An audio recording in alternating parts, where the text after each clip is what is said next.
With Ric and David Flair winning their tag match last night, the big angle of the night came right after as the Wolfpac came out handcuffing Ric to the rope while beating down David in front of him in a brutal segment to set up the first Flair vs Hogan match since 1996 for Super Brawl. Flair and the Horseman opened the show in the parking lot waiting for the NWO limousine to arrive, telling Hogan that he's a dead man the moment he steps in the building, continuing the intensity from last night's segment which saw Flair with a money performance and selling the beatdown of his son while aggressively cursing Hogan throughout.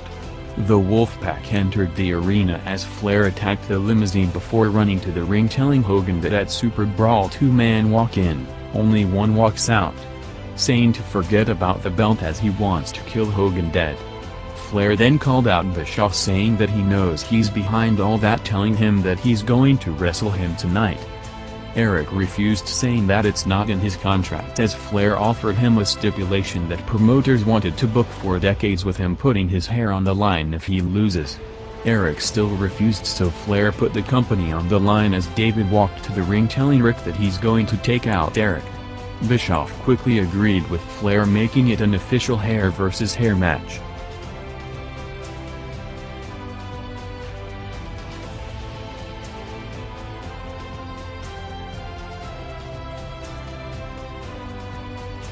Eric and David made their entrances around 10 minutes before 9 p.m., with Bischoff taunting David until the undercover ref gave David a pack of coins, knocking Eric out for the pin.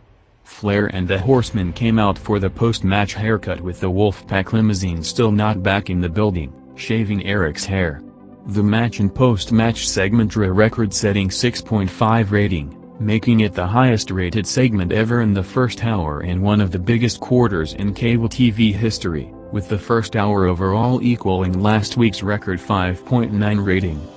In perhaps a timing issue, the segment crossed over 9 p.m. for just a couple minutes, as with numbers being as close as they are, WCW would have probably taken the lead in the first head-to-head quarter if the haircut segment was going on for a few more minutes.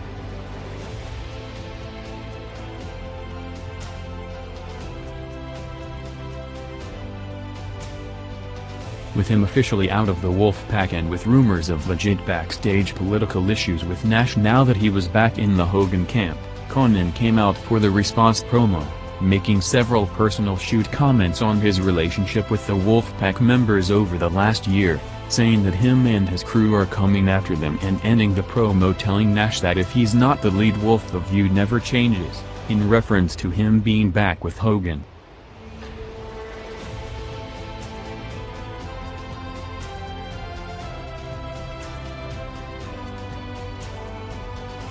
Steve Austin opened draw to a big reaction hyping the Rumble match, saying that he's gonna take out McMahon Sunday while talking about a potential Austin Mankind Mania main event in response to Foley last week. With Shawn Michaels written off TV after the corporation attack on January 4th, the company announced that he booked Rock vs. Kane for the main event tonight with Vince unable to overturn it. The reason for him being off TV was a major back surgery on January 12th, with him publicly saying that he probably wrestled his last match, putting an end to all talk of him returning for a WrestleMania 15 match, as at one point the rumors were talking about potential matches with either Triple H or McMahon at the event.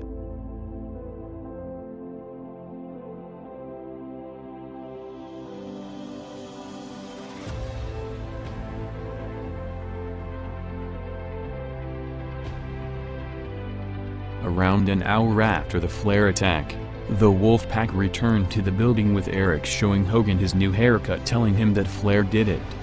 The Wolfpac came out mid-match attacking both teams, with Hogan responding to Flair's death threat earlier, telling him that somebody is gonna die at Super Brawl or before it.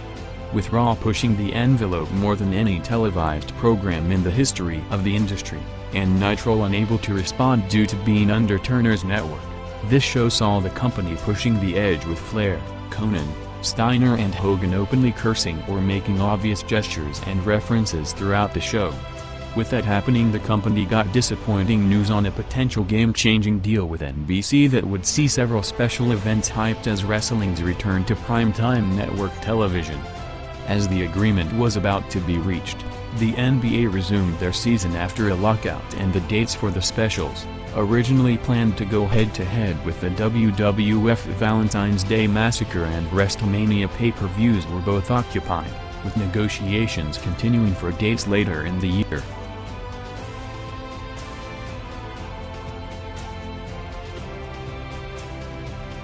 A day after the strong Goldberg vs. Scott Hall Taser ladder match main event had sold out, ending up with Hall attacking both Goldberg and Bigelow after Goldberg won the match.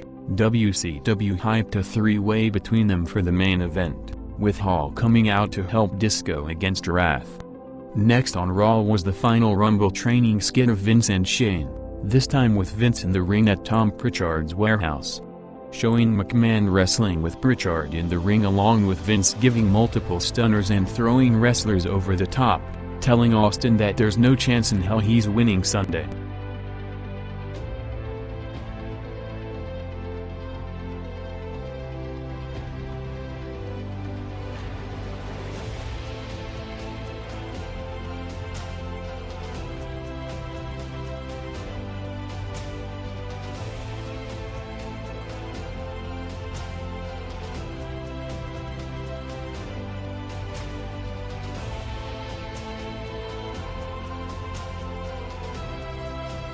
Wrestling continued its unprecedented dominance on the TV charts, as in the week between January 11th to 17th, wrestling had 8 of the 9 most watched hours on cable TV all week, including the entire top 6.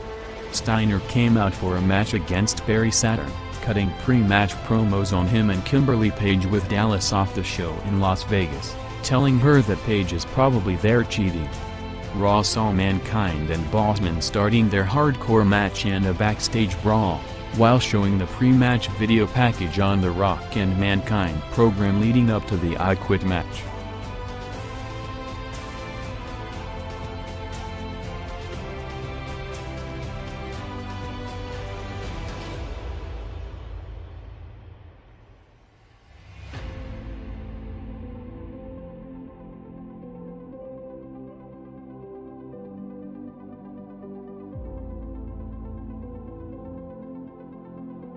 The top of the hour saw both shows get a boost with them combined jumping around 1.3 million viewers. Nitro had the end of the Steiner vs. Saturn match, with Steiner getting strong heat taking a Michigan hat from a fan and wearing it in the match in Columbus. After that was Nash and Luger's response promo, with Nash telling Conan that if it wasn't for him he would have been in the first match on the card, responding to Conan saying that he's playing second fiddle to Hogan by saying that Conan's view was standing behind him for the last 2 years. Luger responded to Mysterio's interview earlier challenging him to a match, telling Ray that all he has to do is give him the mask and shirt and the match is off. That was going against Mankind vs. Bossman on Raw, with them brawling all over the building for 15 minutes prior to the match, ending up with Rock giving Foley a chair shot from behind 6 days from the I Quit match, with Vince then telling Kane that he's going to drop the match against Rock later.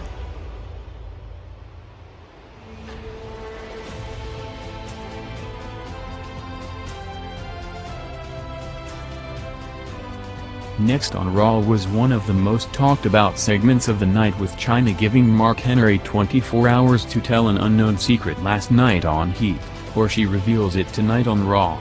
The comedic deal ended up being the continuation of last week's skit with Mark Henry and Sammy backstage, ending up with Chyna tricking Henry and Sammy being revealed as a man. The segment gained to one of the peak ratings of the night, and became a talking point when referring to the company's edgy product when marketing to children, as the media coverage was looking at the effect the WWF product was having on the younger viewers who were emulating the characters due to more kids and teens watching Raw than any program on cable television. Vince McMahon at his peak responded aggressively, telling the parents that it's their job to dictate what their kids watch, in addition to saying that the more edgy content usually happens in the second hour between 10 to 11, while telling anyone who doesn't like their presentation to click off their TV, as he's listening to the masses who make Raw the TV powerhouse it has now become. In perhaps the highest profile media piece, which was an ESPN Outside the Lines broadcast filmed weeks later covering the booming business, The interviewer showed McMahon the Henry segment, with McMahon comically laughing in his face while saying that he find it comedic.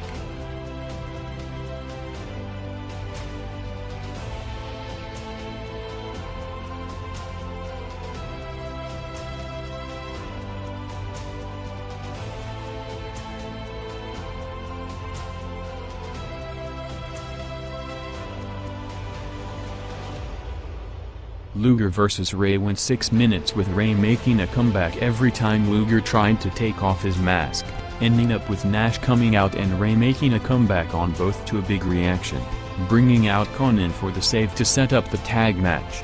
In a series of segments throughout the show, Scott Steiner was constantly harassing Kimberly with Dallas Page in Las Vegas for a press conference of the new WCW Grill Bar. Goldberg, Scott Hall and Bigelow made their entrances 3 minutes from 11, with the match set to start and the overrun.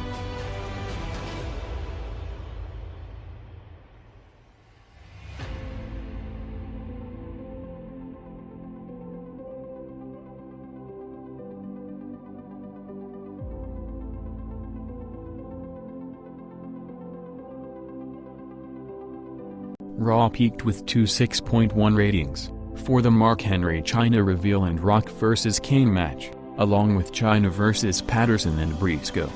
Patterson and Brisco, who were arguing all show, were doing comedy spots until both turned on each other, with Chyna going over.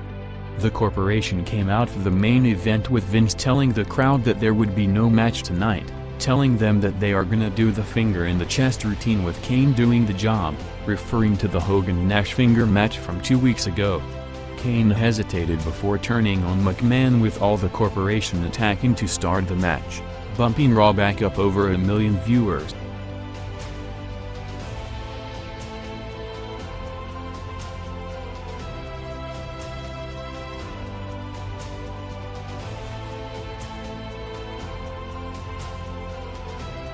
The three-way main event and post-match picked up big, gaining over 1.3 million viewers to a show peak 5.3 rating. Goldberg double-speared Hall and Bigelow as the building exploded before the NWO ran in for the save, with Goldberg having the match won. The Horseman ran out right after, with Flair going crazy after the Wolfpac members, who were bailing out to their limousine, sprinting after them to the parking lot as the show went off the air in a wild finish.